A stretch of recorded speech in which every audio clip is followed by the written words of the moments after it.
रहमत, उसका ऑपोजिट क्या है? लानत। रहमत क्या है जी? रहमत वो है जिसके मैं आप हम सब मोहताज हैं, अल्लाह ताला की रहमत। और ये अल्लाह ताला की रहमत ही होगी कि जिसकी बिना पर हम जन्नत में जाएंगे। नबी करीम सल्लल्लाहु अलैहि वसल्लम ने फरमाया कि कोई शख्स महज अपने आमाल की बिना पर जन्नत में दाखिल नहीं हो सकेगा। ये अल्लाह ताला की रहमत होगी, उसका फजल होगा, उसका करम होगा कि तुम लोग जन्नत में दाखिल होगे। सहाबा में से किसी ने जुर्रत करके पूछा था, जुर्रत करके, अल्लाह के रसूल क्या आप भी? आप फरमाया हाँ मैं भी जन्नत में उसी वक्त जाऊंगा जब अल्लाह ताला का फजल, उसकी रहमत होगी। हमारे अमाल इस काबिल नहीं है, हमारी तो ये दुनिया की जिंदगी इस काबिल नहीं है कि हम जी सके 2 दिन भी। जो हमारे करतूत है हम तो कब के खत्म हो जाए, लेकिन उसकी रहमत है जिसकी वजह से हम कायम दायम है अभी तक। तो रहमत का अपोजिट लानत, यानी रहमत जिसके हम उम्मीदवार हैं, जिसकी हमें जरूरत है, और लानत का मतलब है रहमत से दूरी। अल्लाह ने लानत की तो मतलब हुआ अल्लाह ने अपनी रहमत से किसी को दूर कर दिया। अल्लाह के रसूल लानत कर रहे हैं तो उसका मतलब हुआ अल्लाह के रसूल बद्दुआ दे रहे हैं कि अल्लाह अपनी रहमत से दूर कर दे। फरिश्ते लानत कर रहे हैं तो इसका मतलब फरिश्ते बद्दुआ कर रहे हैं। तो अब आपको अंदाजा होगा कि हम जो प्यार से भी लानत करते रहते हैं एक दूसरे पर, प्यार में भी कहते हैं लानती, तो ये क्या मतलब है? बद्दुआ दे रहे हैं आपसे कि अल्लाह तुम्हें अपनी रहमत से दूर कर दे। तो लानत रहमत का अपोजिट है। अब आए जी उस हदीस की तरफ, आप वो एक एक लफ्ज पढ़े और इंशाअल्लाह ताला आपको पता चलेगा कि अब यहूद और नसारा का जिक्र है या अब जनरल बात की गई है। अब कौन लानत कर रहा है? अल्लाह का रसूल। कैसे पता चला अल्लाह का रसूल लानत कर रहा है? मुजाफ हालत रफा में है, ठीक है ना, मुजाफ लेने तो होने जर में। अल्लाह के रसूल सब ने लानत की है, अल्लाह के रसूल सब लानत फरमा रहे हैं। अब देखना जी किस पे लानत फरमा रहे हैं। आप लानत फरमा रहे हैं आकिल। आकिल कहते हैं खाने वाला। आकिल किसे कहते हैं? खाने वाला। कैसे कहते हैं? साजिद किसे कहते हैं? सजदा करने वाला। हामिद किसे कहते हैं? हमद करने वाला। नासिर किसे कहते हैं? मदद करने वाला। कातिब किसे कहते हैं? लिखने वाला। फॉलो कर रहे हैं ना? आबिद किसे कहते हैं? इबादत करने वाला। तो जितने भी एक ही पैटर्न के लफ्ज हैं उनमें काम को करने वाले का मफहूम होता है। आबिद इबादत करने वाला, साजिद सजदा करने वाला, हामिद हमद करने वाला, नासिर मदद करने वाला, आकिल खाने वाला। अब आकिल मफूल के तौर पे लाऊं तो किस हालत में लाऊंगा? नसब में, नसब में।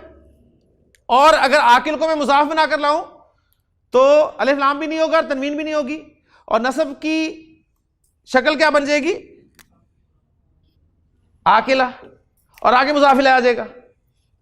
तो गोया एक मुरक्कब इजाफी फाइल बन के आ रहा है इस हदीस में, और एक ही मुरक्कब इजाफी मफूल बनकर आ रहा है। और वो मुरक्कब इजाफी कौन सा है जी? आकिलर रिबा। रिबा आप सब जानते हैं, ठीक है। रिबा जिसको फारसी में सूद कहा जाता है, अंग्रेजी में इंटरेस्ट कहा जाता है, सही, और अरबी में ये रिबा का लफ्ज है। अब रिबा लफ्ज के आखिर में अलिफ है, लिहाजा अलिफ पर एंड होने वाले लफ्ज जो है रफा नसब जर में एक जैसे नजर आएंगे।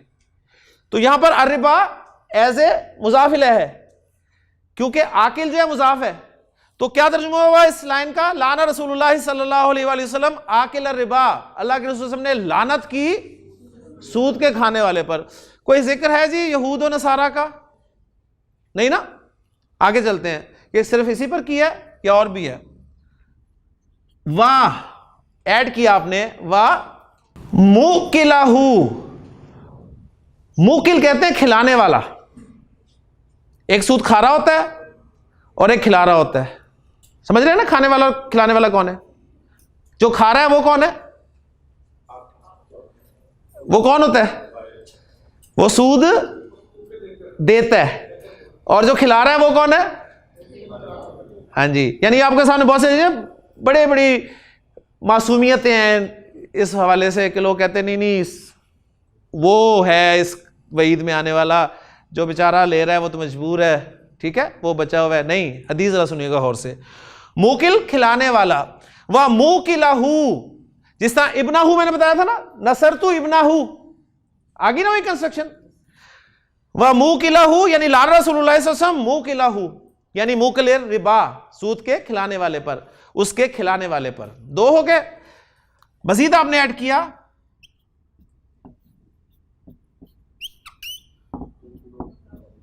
वकातिबाहू, वकातिबाहू, नदीसा क्या तर्जुमा होगा?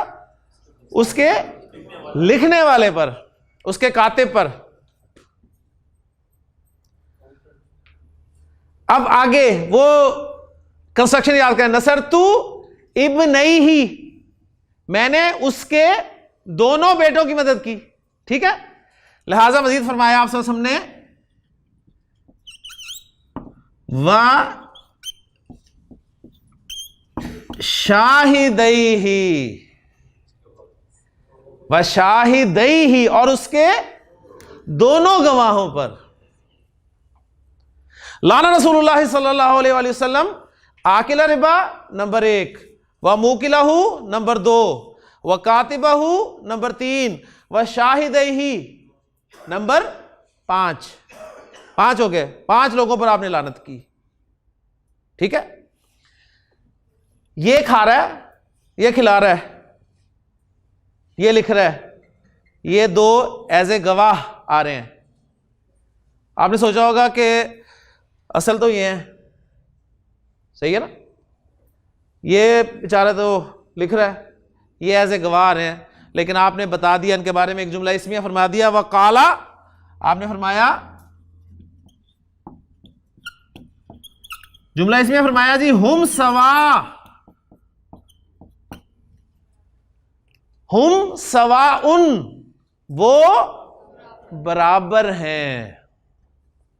ये नहीं कि जी ये ज्यादा है ये कम है, ये पांचों जो हैं इस गुनाह में बराबर के शरीक है, इस लानत में बराबर के शरीक है। सिंपल जुमला जी, हम मुस्लिमूना जैसे है ना, तो हम सवाउन, वो बराबर है। तो हदीस आपको याद भी हो जाएगी। लाना रसूलुल्लाह सल्लल्लाहु अलैहि वसल्लम आकिला रिबा व मूकिलहू व कातिबहू व शाहिदैही व काला हुम सवाउन। अब देखें, कोई है जी यहूद नसारा,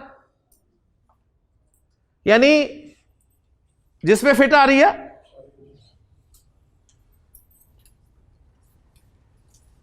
तो क्या अमल ऐसा है कि रहमतुल लिल आलमीन भी लानत करने पर मजबूर हो गए। अब जरा थोड़ी सी बात मैं करूंगा, सिर्फ 5 मिनट लूंगा आपके कुरान के हवाले से कि कुरान क्या कहता है जी सूद के हवाले से। जरा सुन लीजिएगा। कुरान मजीद में अल्लाह ताला ने फरमाया कि अल्लज़ीना याकुलून रिबा, वो लोग जो सूद खाते हैं, ठीक है, ला यकूमूना, खड़े नहीं होंगे। वो कहां नहीं खड़े होंगे? कब्रों से नहीं खड़े होंगे या क़यामत के दिन नहीं खड़े होंगे। यानी उस शख्स की तरह जैसे कि अल्लज़ी यतखब्बतहु शैतानु मिनल मस, मगर वो शख्स जैसे कि जिस शख्स को शैतान ने छूकर बावला कर दिया हो, बदहवास कर दिया हो, ऐसे खड़े होंगे वो।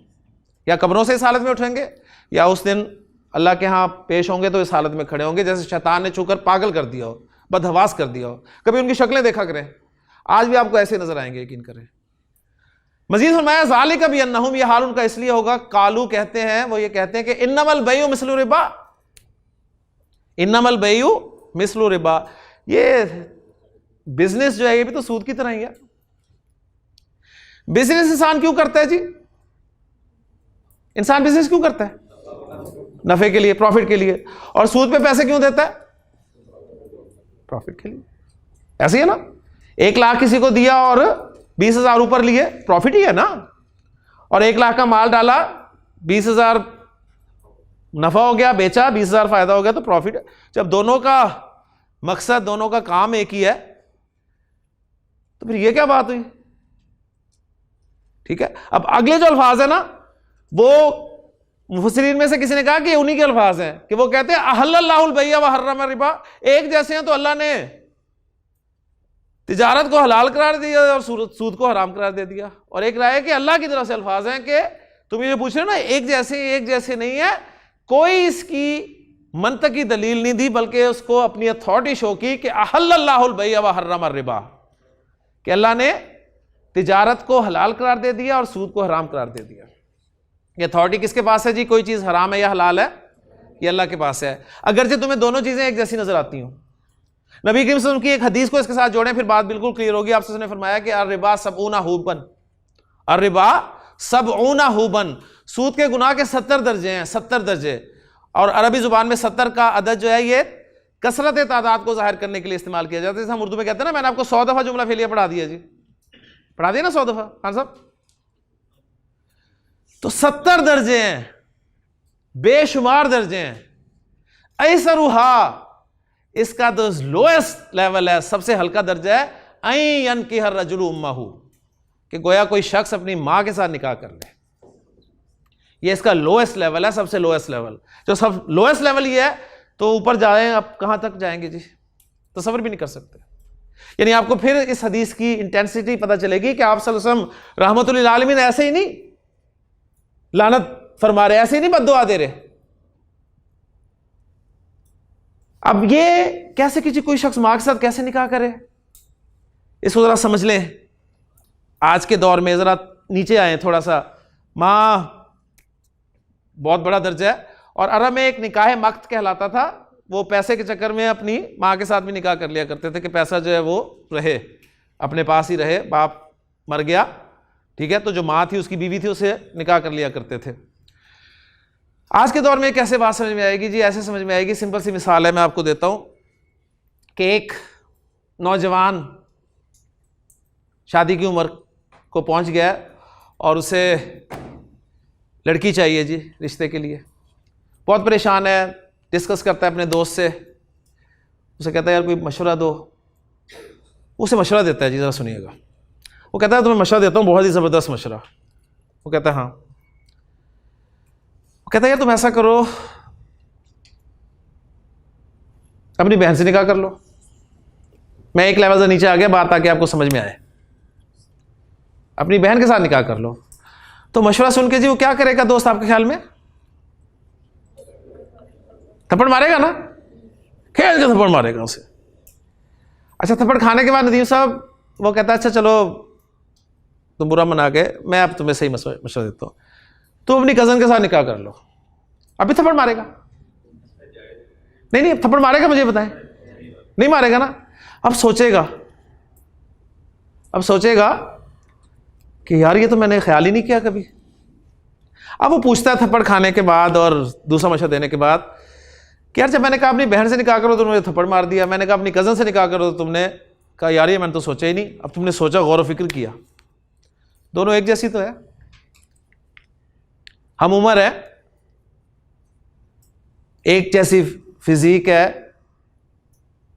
क्या फर्क है दोनों में? ठीक, तो क्या जवाब होगा जी? वही जवाब होगा ना कि अहल्लल्लाहुल बैअ व हर्रम रिबा, एक जैसी है ना। इन्नमल बैउल मिस्ल रिबा, बिजनेस भी तो सूद की तरह, फायदा प्रॉफिट ही हासिल करना मकसद है ना, फायदा उठाना मकसद है, तो फायदा उठा लो। लेकिन क्या जी, एक हलाल कर दी अल्लाह ताला ने और एक हराम कर दी। अच्छा मुझे जरा एक बात बताएं, हम किसकी औलाद हैं जी? खाली आदम अलैहिस्सलाम की? आदम और हव्वा की औलाद है, आदम हव्वा की औलाद है ना। अच्छा, आदम अलैहिस्सलाम के कितने भाई थे? कोई भी नहीं था। अच्छा, अम्मा हव्वा की कितनी बहनें भाई थे? कोई भी नहीं था, बस वो दोनों ही थे, वो दोनों ही थे ना। तो हम सब उनकी औलाद है ना, हम सब उनकी औलाद हैं कि नहीं है? तो हम क्या हुए? क्या हुए? बहन भाई हुए। तो क्यों शादी करते हैं जी? क्यों डॉक्टर साहब? बस असल में समझे, अथॉरिटी किसकी है, हुक्म किसका है? उसका हुक्म। उस वक्त हुक्म उस तरह था, ठीक है, अब हुक्म इस तरह। फिर कुरान मजीद, अब आपको पता चला जी, एक हदीस सुन ली, एक दूसरी हदीस सुन ली, कुरान की आयत सुन ली कि ऐसे खड़े होंगे जैसे बदहवास होकर खड़े होते हैं तो बहुत बुरा हाल होगा। अब नज़र डाली तो सूद में इन्वॉल्व, कहीं कहीं से कर्जा लिया हुआ है, कहीं कुछ किया हुआ है और बड़ी खुशी से लिया हुआ है। यानी वही कि अपनी बहन से निकाह कर लो, ऑफर्स मिलती हैं और थप्पड़ नहीं मारते, ऑफर सुनते हैं, चाय पिलाते हैं, बोतल पिलाते हैं। वेरी गुड जी, बताएं क्या शराइत होंगी, साइन करते हैं बाकायदा। यही तो कहते हैं बहन से निकाह कर लो, लेकिन उस वक्त हम ना थप्पड़ मारते हैं ना कुछ करते हैं। अब पता चला तो कुरान ने कहा फमन जाअहू मौइज़तुम मिर रब्बिही, बस जिसके पास उसके रब की तरफ से एक नसीहत आ गई, फनतहा, और वो बाज आ गया, तो फलाहु मा सलफ, तो जो हो चुका वो उसका, व अमरुहु इलल्लाह, उसका मामला अल्लाह के पास है। आपको कमेंट करने की कोई जरूरत नहीं है, हाजी बनने की जरूरत नहीं है कि कमेंट करते रहें जी पहले सारी जिंदगी सूद खाता रहा अब अचानक बदल गया। ऐसा भी होता है ना, कोई कुरान की आयत सुन ली, हदीस सुन ली, जिंदगी पलट गई, और अब आप जनाब सब देख रहे हैं और कह रहे हैं यार सारी जिंदगी सूद में मुलविस रहा, अब अचानक हाजी बन गया।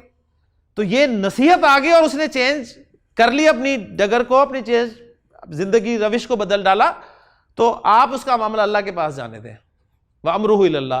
असल सुनने वाली बात यह है कि वमन आदा, जिसने दोबारा दोहराया, जिसने दोबारा सूद लिया, वो सुन ले, उलाइका अस्हाबुन नारी, वो आग वाले हैं, हुम फीहा खालिदून, हुम खालिदूना फीहा। सिंपल जुमला इसमिया, हुम मुब्तदा, खालिदूना खबर, फीहा जार मजरूर मुतालिक, हुम फीहा खालिदून, उसमें हमेशा रहेंगे। बड़े खूबसूरत अल्फाज हैं कुरान मजीद में कि या अय्युहल्लज़ीना आमनू ज़रू मा बकिया मिनर रिबा, छोड़ दो जो सूद बाकी रह गया ना उसको छोड़ दो, इन कुंतुम मोमिनीन, अगर तुम मोमिन हो, अगर जिंदगी में शामिल हो तो दफा करो उसे, वहीं छोड़ दो। फ़इल्लम तफ़अलू, और अगली बात भी सुन लो, अगर तुमने ना छोड़ा तो फ़ाज़नू बिहर्बि मिनल्लाहि व रसूलिही, तो अल्लाह और उसके रसूल के साथ जंग करने के लिए तैयार हो जाओ। कितने लोग छोड़ देते हैं जी आयतें हदीसें सुनने के बाद? छोड़ देते हैं। क्या कहते हैं जी, प्रोजेक्ट पूरा कर ले, अब शुरू किया हुआ है जी, अब ये जरा पूरा कर लें उसके बाद छोड़ देंगे। प्रोजेक्ट पूरा करने के लिए, मुझे एक सिंपल सी मिसाल दे, मैं बात समझाता हूं, सीधी सी बात है। मुझे बताया जी बचपन में मैंने एक, अक्सर पुरानी फिल्मों में ऐसा होता था जी, बचपन में बहन भाई होते थे, बिछड़ जाते थे, ठीक है, और फिर जवानी में जाके मिलते थे। नदीम साहब कैसे मिलते थे, याद है कुछ?